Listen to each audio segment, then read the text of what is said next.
प्रभुपाद लिख रहे हैं कि अगर कोई वास्तव में भक्ति योग का पालन कर रहा है, बहुत सुंदर बात प्रभुपाद लिख रहे हैं, वास्तव में अगर कोई भक्ति योग का पालन कर रहा है, वास्तव में भक्ति योग का पालन करने का अर्थ है वास्तव में भक्ति करते हुए हमने कृष्ण को केंद्र में रखा है, तो फिर कोई दिक्कत नहीं होगी, क्योंकि कृष्ण हमेशा ट्रांसेंडेंटल है, कृष्ण हमेशा दिव्य है। होता क्या है, हम देखते हैं कि भक्ति के दो मुख्य लक्षण होने चाहिए उत्तमा भक्ति के, अहेतु की, अप्रतिहता। अहेतु का अर्थ है कि बिना किसी मोटिव के, और अप्रतिहता का अर्थ है बिना रुकावट के। अगर हम भक्ति किसी हेतु के साथ कर रहे हैं, किसी अपनी इच्छा के साथ कर रहे हैं, तो उसमें रुकावट आएगी आएगी, और केवल कृष्ण की प्रसन्नता के लिए कर रहे हैं तो कभी रुकावट नहीं आएगी, तो कृष्ण तो दिव्य हैं। कुछ और हमारा एजेंडा है तो वो एजेंडा पूरा नहीं हुआ तो भक्ति रुक जाएगी। भगवान गीता में बताते हैं 4 प्रकार के लोग मेरी शरण में आते हैं, आर्तो जिज्ञासी अर्थार्थी ज्ञानी च भरतर्षभ। कई बार लोग आते हैं भैया बिजनेस चल जाए या हमारे दुख दूर हो जाए, तो या तो हमारी इच्छा पूरी हो जाती है तो बोले काम पूरा हो गया आप क्यों भक्ति करें, या इच्छा पूरी नहीं होती बोले कुछ और करें भक्ति छोड़ें। तो या तो सुख आ जाता है, इच्छा पूरी हो गई तो आने की आवश्यकता नहीं, भक्ति करने की जरूरत नहीं, काम पूरा हो गया। इच्छा पूरी नहीं हुई तो इच्छा पूरी हो ही नहीं रही तो कुछ और रास्ता पकड़े तो व्यक्ति छोड़ देता है। तो हेतु या तो पूरा हो गया तो छोड़ देंगे, हेतु पूरा नहीं हुआ तो भी छोड़ देते हैं, क्योंकि कृष्ण केंद्र में नहीं है ना। या फिर हम भक्ति कर रहे हैं और हम भक्ति करते हुए संस्था में कुछ चाहिए, कुछ पोस्ट चाहिए, कुछ पोजीशन चाहिए, कुछ पावर चाहिए, वो नहीं मिलती तो चलो जी कहीं और चलते हैं, इसलिए लोग छोड़ देते हैं। या फिर उसने हमने देखा ये कुछ लाइव केसेस देखे हमने जीवन में, या फिर वो कर रहा है अच्छे ढंग से भक्ति कर रहा है, कई बारी जीवन में ऐसा तूफान आता है, एक्सट्रीम दुख आ जाता है, बहुत बड़ा दुख आ गया या कोई एक्सट्रीम बहुत बड़ा सुख आ गया तो व्यक्ति विचलित हो जाता है, वो इतना सहन नहीं कर पाता। हुआ 1-2 बारी हमारे केस ऐसे, बहुत से मेरे मित्र थे, उनके व्यक्तिगत जीवन में कोई ऐसे दुख आ गए वो संभाल ही नहीं पाए अपने आप को, अच्छे भक्त हैं ना, और कई बारी बहुत बड़ा सुख आ जाता है। एक युवा था, बड़ा अच्छा भक्त था, उसका एक कृष्णा कॉन्शियस भक्तिन से लड़की से ही विवाह हो गया, दोनों भक्त हैं लेकिन दोनों ही बहुत अच्छे थे, लेकिन इतने अच्छे थे कि अपने आप में ही खो गए, भक्ति छोड़ दी। इतना सुख दिया एक दूसरे को उन्होंने, भक्ति छोड़ के गायब हो गए एकदम। हम तो बड़े खुश थे, बड़ा अच्छा कॉम्बिनेशन है, वो इतना अच्छा कॉम्बिनेशन खत्म। प्रभुपाद कहते हैं boy is good girl is good and both are together they are not good. गायब हो गए दोनों, इतना सुख दे दिया एक दूसरे को। तो बहुत ज़्यादा खुशी भी टॉलरेट नहीं होती और बहुत ज़्यादा गंभीर टाइम में टॉलरेट नहीं होता, व्यक्ति एकदम घूम जाता है, वो एकदम तूफान आता है उसमें उड़ जाते हैं। तो ये बड़ा खतरनाक है, संसार तो ऐसे ही है। आज हम ठीक ठाक हैं, सुरक्षित हैं, अगले क्षण हो या ना हो कुछ पता नहीं है, कुछ हो जाए 1 सेकंड में पूरा जीवन बदल जाता है। तो ये हम सोचते हैं हम ग्रांटेड ले लेते हैं, मैं तो रोज माला करता हूँ, नहीं कुछ पता नहीं, कुछ ऐसा हो जाए, अच्छे अच्छे दिग्गज लोग विचलित हो जाते हैं। थोड़ा संभाल के रहना है, बहुत प्रार्थनाएं करनी है भगवान से कि भैया कुछ भी हो जाए मेरे को, और आप हमेशा भक्तों के संग में रखिए, हमेशा हरि नाम लेता रहो। तो इसमें क्या है कि कृष्ण को केंद्र में रखना, हमेशा कृष्ण को केंद्र में रखेंगे भक्ति करते हम देखें कौन केंद्र में है, किसकी प्रसन्नता के लिए मैं कर रहा हूं। तो कृष्ण केंद्र में अर्थ है कि जीवन के लक्ष्य को केंद्र में रखना। जिस प्रकार से एक परिवार में हम देखते हैं, भारत में होता है अक्सर, पहले तो होता ही था, हस्बैंड और वाइफ में कभी बनती नहीं है ना, झगड़े झगड़े चल रहे हैं, लेकिन फिर भी वो इकट्ठे रहते हैं। क्यों?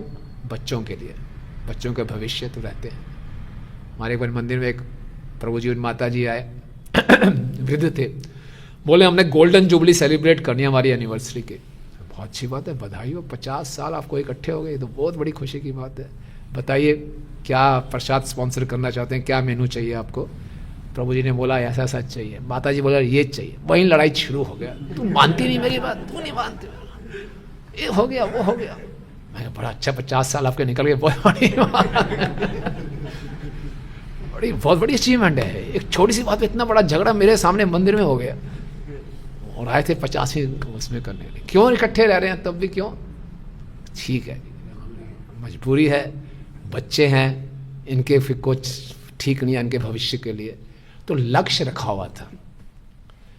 तो हमारे जीवन में भी उतार चढ़ाव में लक्ष्य क्लियर होना चाहिए, भैया कृष्ण प्रेम पाना है, कोई बात नहीं, भगवान कह रहे हैं सर्दी गर्मियाँ निकल जाएगा, टॉलरेट कर लो, है ना। गुरु साधु शास्त्रों के वचन को केंद्र में रखो।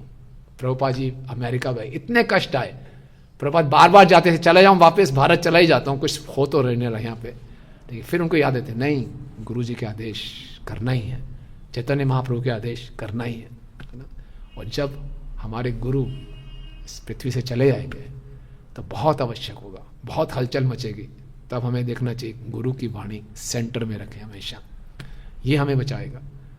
क्योंकि ये संसार बहुत बिविल्डरिंग है, देवी ईश गुणमयी मम माया दुरत्य, इतना आसान नहीं है। हर तरीके से माया हमें टेस्ट करती है, हर तरीके से उठाएगी, पटकेगी, सब कुछ करेगी, और हर उसमें हम लेते रहे हरे कृष्णा कृष्णा कृष्णा हरे हरे, हरे राम राम राम हरे हरे। जितना ज्यादा हम इस संसार के उतार चढ़ाव से व्यथित होते हैं, इसका मतलब क्या है, इससे क्या मालूम चलता है? अगर हम बहुत ज्यादा डिस्टर्ब हो जाते हैं छोटी छोटी बातों से, इसका क्या मतलब हुआ? हैं? भक्ति भी कमजोर है। और क्या इंडिकेटर, और किस पे डिपेंड है? इसका मतलब है बहुत ज़्यादा देहात्म चेतना है, हम अपने आप को एक शरीर मानते हैं, इसका मतलब बहुत बड़ा मिथ्या अहंकार बड़ा हुआ है। इसका मतलब मिथ्या अहंकार बड़ा, इसका मतलब बहुत ज़्यादा कृष्ण से द्वेष है। जितना ज़्यादा हम व्यथित हो रहे हैं छोटी छोटी बातों में, इसका मतलब उतने ज़्यादा हम द्वेषी है। सीधी सीधी बात है। ये सुनने में अच्छा नहीं लगेगा, याद दिलाए, द्वेष है बेटा तेरा ये, तभी तो इतना व्यथित हो रहा है।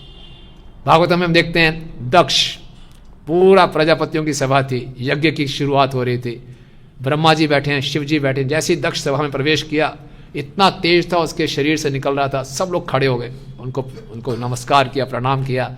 ब्रह्मा जी और शिव जी बैठे रहे। ब्रह्मा जी तो उनके पिताजी हैं, वो नहीं उठे। शिव जी उनके दामाद हैं, लेकिन शिव जी उस समय समाधि में थे, बस क्योंकि उसको शिव जी से द्वेष था। छोटी सी बात कहता, देखो बुरा मत माना, मुझे कोई द्वेष नहीं है, लेकिन वैसे मैं बता रहा हूँ, एटिकेट सिखा रहा हूँ सबको।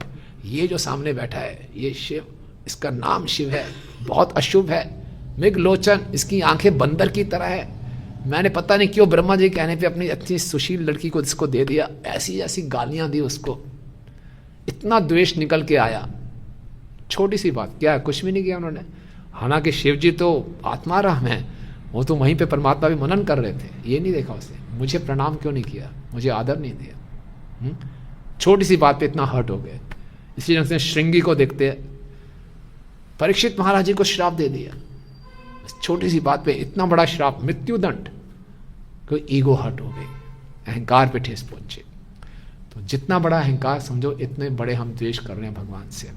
इसलिए हमेशा कृष्ण को केंद्र में रखना, अपने जीवन के लक्ष्य को केंद्र में रखना, गुरु साधु शास्त्रों के वचनों को केंद्र में रखने से हमारे जीवन में जो उतार चढ़ाव आ रहा है उसको हमें सहन करने की शक्ति मिलेगी, एक रास्ता दिखाई देगा।